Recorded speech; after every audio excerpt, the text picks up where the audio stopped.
Hey everyone, I'm Declan McGonigal. I am the owner of Beach Rental Group, and today I wanted to talk about one of the biggest, I think, or at least talked about metrics in the long-term rental world, and I think that's the cost of vacancy. Now, what is the cost of vacancy? Well, simply put, the cost of vacancy is how much it's costing you to have your property vacant, right? To have nobody in there occupying the property, they're not paying rent. Obviously, you're losing money due to vacancy. And that comes in two key areas. As you can see on my beautiful illustration here, I have a happy renter in the middle. Obviously, at the beginning of this rental's life cycle, we have leasing, right? Towards the end, we have turnover costs. We could also call this pre-turnover if that makes it a little bit more easy to understand. But going back to the leasing, obviously leasing the property, the cost of vacancy could come in here if you're not able to get the property leased quickly, right? So maybe that's a pricing issue. Maybe that's a marketing issue.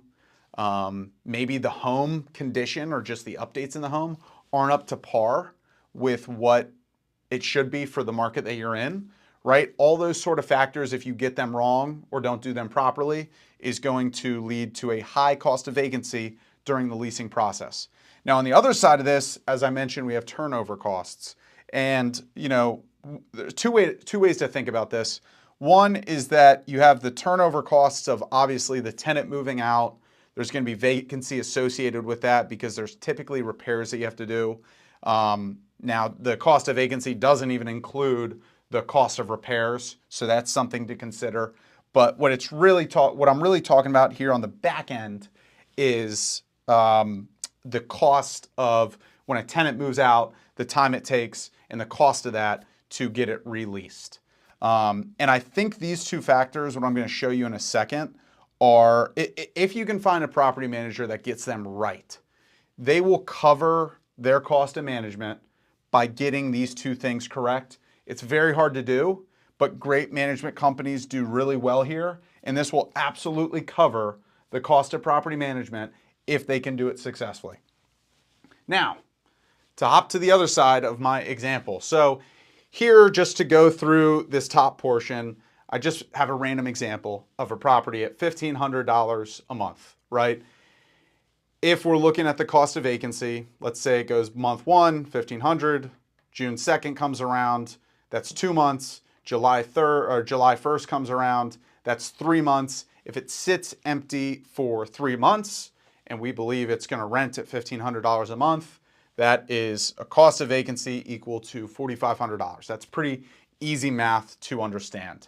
Now, going back to the leasing portion and why I think a great management company, or even if you're self-managing, why this makes a difference and why the cost of vacancy is such a crucial metric is you want to look at the way you price things, I think, with this metric in mind. So a lot of the conversations I have with owners are around pricing. The marketing side, we have a really good system for marketing. Usually it's the pricing that owners and us as the property manager just need to get on the same page about. And how I look at things is if, say, we're priced a little high, and we always provide a pricing analysis, so we're not just talking about random numbers. We do a deep dive on the market and what we think that home or condo can price for. We put it together in a nice package and give that to our clients. But once we give that to them, usually our clients want to get the most money possible, and that is the goal. We want to get the most money possible. So typically what happens is we start on the higher end of pricing, right, and then come down over time if we don't get it rented.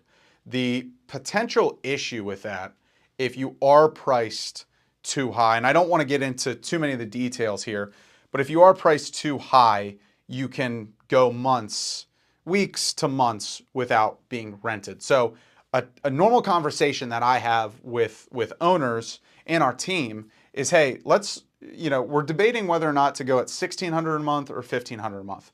Owner wants a higher price. We want to get them as much as possible. But what really is the cost, the potential downside, if you will, of doing that, of trying to price it just a little too high, or at least higher than we think the rental analysis has shown that we can get? Well, The cost of pricing $100 too high could be $4,500, right? If we think that's going to allow the house to sit an extra month or 3 months, it could be $4,500. If we think it's 2 months, that's $3,000. Even if we just think it's 1 month, that's $1,500 of lost rent, right? You're going a month by, you didn't make anything. In comparison, if we got it rented at $1,500, you'd have an extra $1,500 in your pocket. So 1 month of vacancy is equal to $1,500 lost. Now, if we just compare the $1,600 to $1,500, right, $100 difference, if we came down on that rental price, $100 to $1,500, that $100 over the year would only make the owner an extra $1,200 for the whole year. Now, as I just mentioned, if we go a month vacant, that's going to cost us $1,500. So the cost of having a home sit vacant for an extra month exceeds the $100 per month adjustment that we're fighting about. And that's where the cost of vacancy is such an important metric to think about on the leasing side. Now, when it comes to the end of the life cycle, right, those pre-turnover costs or the turnover costs, you want to think as you're negotiating with the tenant, now this is assuming that the tenant wants to renew. Obviously, you have tenants that they don't want to renew, they just want to move on. If that tenant is considering renewing, but say they're negotiating with you and they don't want to pay an additional, $50 a month to renew, right?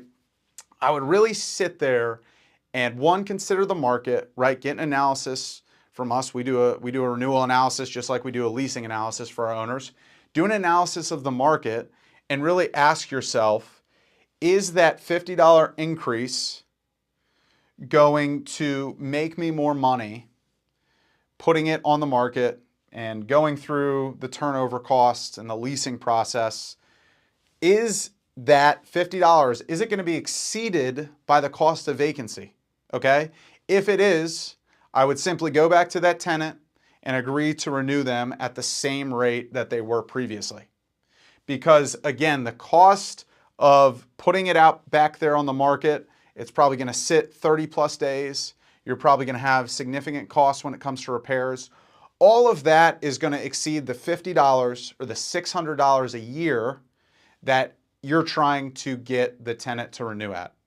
So that's why I think the cost of vacancy is really important to consider if you're managing it yourself. And that's where I think a great property manager can come in and cover their costs simply by getting those two things correct. Now, it's not a simple process. It's very built out. There's a lot that goes into getting those two things correct, but it can be game changing if your property manager does. Now, if you want to talk to us, you can find us at beachrentalgroup.com. I'd be happy to talk to you about both of these things and how we do them. Reach out to us, beachrentalgroup.com, or you can call me at 843-516-4000. That's my personal cell, and I'd love to talk.